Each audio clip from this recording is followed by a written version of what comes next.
In this video, we're going to see how to link existing change requests to a project change order. Under Applications, go to Jobs, Change Management, Job Change Orders.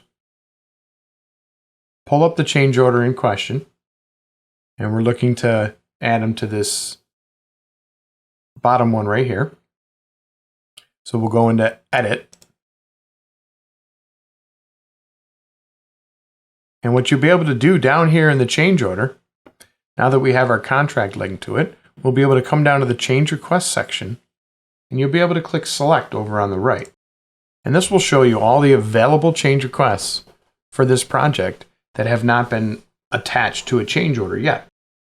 So previously, the owner had said to approve both these change requests, but please bill them together on one change order number 2. So we have the ability now to say, let's select change request 4 and change request 5 for the parking lot and the bay door, and let's add them both to this change order. So we'll click Add Selected,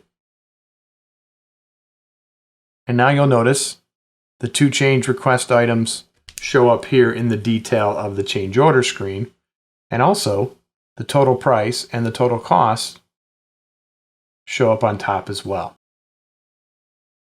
At this point, we're going to send them out one final document. So we're going to change the status to Submitted.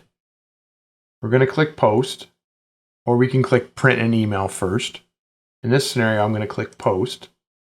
It will return me to the main screen. I can come on this line item, and I can also hit Print Email from here as well. So what I may want to do now is email out the change request, the change order form for final approval. And you can preview the PDF attachment right here. If I click that, here's what the form is going to look like, again, based on your setup of your document that you want to use, and a place for them to sign. So I would click OK, and that would send out an email. And at this point, we're waiting for the final approval.